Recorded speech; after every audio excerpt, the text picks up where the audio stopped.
Hey, it's Jerry Norton here, and on this video, I'm gonna show you how to get to 100% funding to flip houses.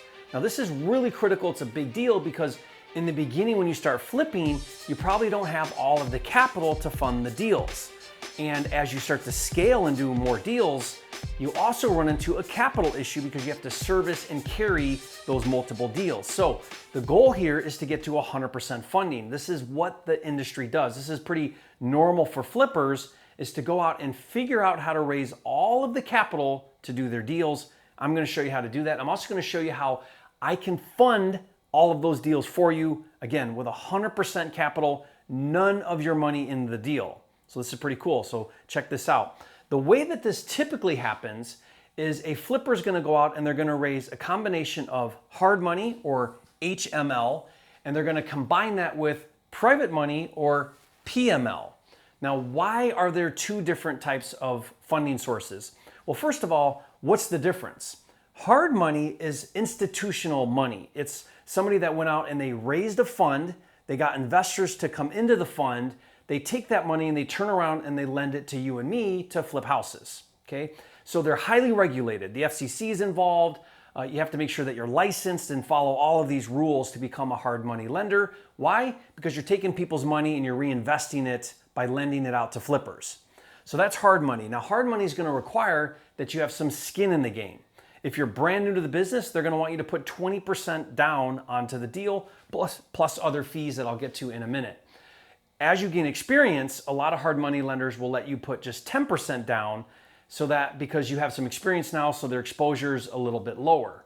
Again, they want you to have some skin in the game to mitigate their risk. They don't want to lend you all the money because that would put them very exposed, right? So they require you to have some skin in the game. So what do flippers do? Well, a lot of flippers are going to go and get secondary money or gap funding into the private sector. So they're going to go to individuals and they're going to raise the difference that hard money doesn't cover. And that's private money. Private money is different than hard money because it's a direct one-to-one loan. It's one person lending their funds to another person to do a real estate deal. That doesn't require licensing and regulation and all those things because it's just a personal loan. So they're gonna supplement the difference in what hard money won't cover with private money. Now, the challenge there is you have to be able to go out and establish private money. You have to be able to go to individuals, gain enough confidence for them to lend you their money in second position. Hard money loans are always in first position. So this is gonna be a first position loan and a second position loan. That puts the private money exposed, right? Because now they're behind the first. But it still could be a good deal because you're looking at total loan to value. And I'll talk about that more in a minute. But that's what we do. We're gonna combine hard money and private money. This is how I flip hundreds of houses. I combine the two. It works out really well. I make sure my investors are protected with lots of equity in the deal, meaning my total capital stack is still significantly lower than the value. That way, if I get hit by a bus, everybody can get liquidated, everybody gets paid off, everybody's happy. So how does this work? And how does this break down? How do you combine these two to get to 100% funding? Well, let's use some pretty standard numbers here. Let's say that hard money is gonna lend to you at 3 and 13. So what does that mean, 3 and 13? That means 3 points and 13% interest. Interest is just a percentage of the amount of the loan that you're gonna borrow. So this would be 13% interest only on whatever the capital amount is. Points is a percentage of the loan. So 1 point equals 1% of the loan. 3 points would be 3% of the loan. This is an usually upfront origination fee just for doing the loan with you. Okay, I'll talk more about points here in a second. But let's just say that hard money is at 3 points and 13% interest. And let's say that private money is much more expensive. Why? Because they're a little bit more exposed. They're in second position. Let's say that they're at 5 points and 15% interest. Now, you can raise private money way cheaper than that if you know somebody, but let's just say that you were to scale this, and let's just say that I was gonna fund your deal. I would be charging probably a little bit more because I'm in second position and I'm a little bit more exposed, okay? So let's take an example here and see how this breaks down. Let's say that you needed $100,000 to do a flip, and let's say that it's a 4-month flip. So you're gonna buy it for, let's say 80, put 20,000 into repairs, you're all in for 100, and let's say that you want to resell it for 145, 150,000. Okay, that'd be a typical deal following traditional formula. Okay, so you're all in for 100. So you need $100,000 from somewhere to buy this house, put some rehab in it. It's going to take you a couple weeks, put it back up on the market, flip it for $150,000, and you're going to do the whole deal in about 4 months. That's your goal. Okay, so you need $100,000 for 4 months. Well, if we go to hard money, we borrow 80% of that, that would be $80,000. So you need $80,000. Hard money is going to cover that. They're going to be expecting you to come in with the 20% difference. We'll get to that in a minute. So they're going to give you $80,000, and the interest over 4 months would be rounded about $3,500. That's making a monthly payment on $80,000 for 4 months at 13% interest. If you want to follow along with your calculator, go right ahead and do that. So you're going to have about $3,500 in interest. Now, that interest is paid monthly, so it's not all due up front, but over 4 months, you're going to need about $3,500 to cover the payments. That's the debt service. Okay, what about the points? Well, we said 3 points. So 3 points of $80,000 is about $2,500. That typically is paid up front at closing. So that's cash at closing needed to pay the hard money lender to do the deal. Then you're going to have typically about $1,500 in fees. That's going to be legal, that's going to be a lender policy, it's going to be other things that the hard money lender is going to charge on top of the points, roughly around $1,500, maybe a little bit more, but around there. And then you're going to have closing fees. These are just traditional closing fees. You're the buyer, you're going to pay closing fees to buy the house. Let's say that that's also around $1,500. So you're going to need about $9,000 outside of the capital to do the deal in fees just to do the hard money and close on the deal, about $9,000, of which $5,500 would be paid up front at closing. So you'd have to go to closing to borrow the $80,000 and be bringing $5,500. That would be the points, the fees, and the closing. That's these three right here. That's $5,500.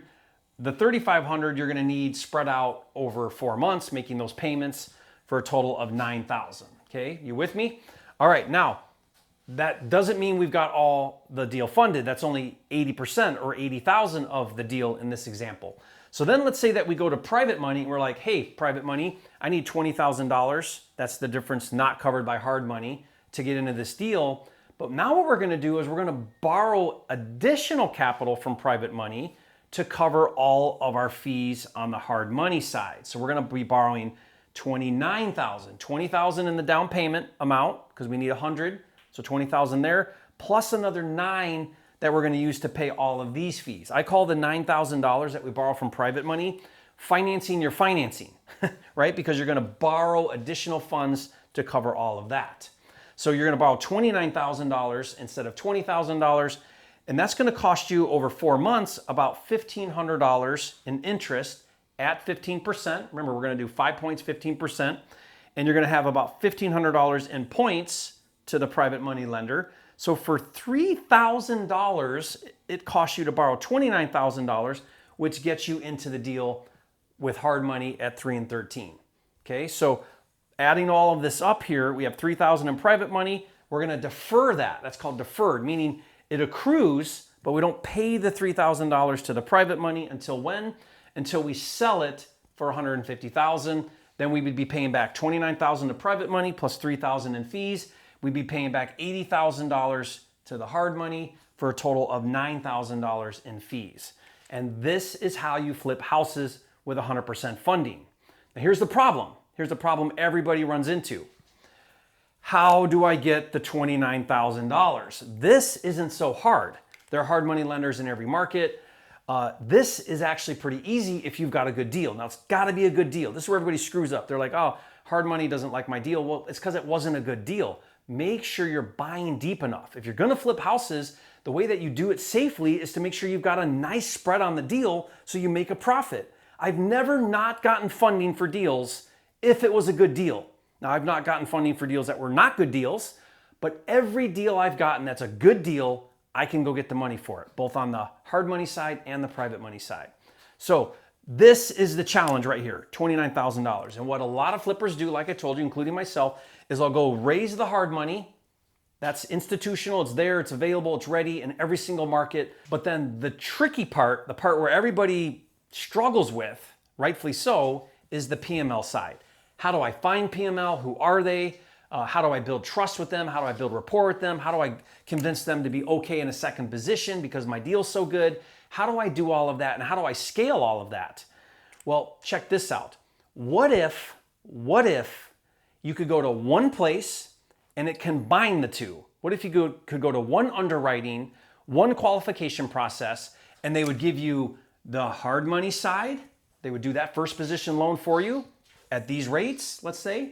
And let's say that same source, that same funding also would bring in the $29,000 in private money and do the second loan and just do both of them wrapped together in one underwriting, one qualification, one loan, and you didn't have to go out and raise the private money. You know, it's gonna be a little bit more expensive, but it gets your deal done. In fact, it isn't even that expensive because it costs you $3,000 to borrow the rest of it. So it's fairly inexpensive in the scheme of things when you're looking at the deal. Now, one of the greatest lessons that my mentor and partner taught me, Scott Lurie, he taught me that it's more about access to capital than it is cost of capital. Okay, now I want you to think about that. It doesn't really matter that you're paying 3 and 13 and 5 and 15. What matters is you've got all the money to do your deal. That's what matters. Does it cost you a little bit more? Yes. But the brain damage goes away because you submit for one loan, you get them all wrapped together, rolled all in. Even this $9,000, this $29,000 is even covering the payments to the hard money lender because they don't defer those payments. So those payments are going to be due every month. All 100% wrapped into the financing. Imagine if you could do that. Well, guys, we're launching a pilot program right now where we're doing these types of deals. It does need to be at a good deal. It needs to be at least 70% of ARV. Ideally, get it a little lower. Get it down to like 65% of ARV. If you bring us a deal at 65% of ARV, less repairs, as your buy price, we can fund those deals pretty easily. 70% maybe, it's getting a little tight there because you want to have enough spread to cover your financing and not be overly exposed. We want you to win. You don't ever want to borrow money and be set up to fail, meaning the numbers are all too tight and now you're stressed out, you're not making any money. It's the access to capital. I always look at it like count the money in your pocket, not somebody else's pocket. And that's what lenders do as well. They count the money in their pocket, not your pocket. If you could do this deal and you could flip this house for $150,000 and you could make $25,000 or $30,000, even though you paid out, 12, what's more important? It cost you 12 or you made 25? That's what it means to be concerned about the access to capital, getting all the money. Now, when I got started, I paid way more than this to get capital from investors. To get 100% capital, I was giving up 50% of my deals to my lenders just because I wanted access to the capital. It was more important for me to do deals. I'd rather pay half of my profit to my investors, my lenders, than sit at home and not do a deal. I'd rather give up half and be doing deals than not do deals and sit at home. Okay? That's what this is all about. So guys, if you're interested in that, I'm gonna put a link in the description below for how you can submit a deal to see if you qualify for 100% funding. Super excited about this. If you found value in this video, if you have questions, let me know in the comments. But if you found value in this video, leave a comment and say, Jerry, you're a flipping genius, and I'll see you on the next video.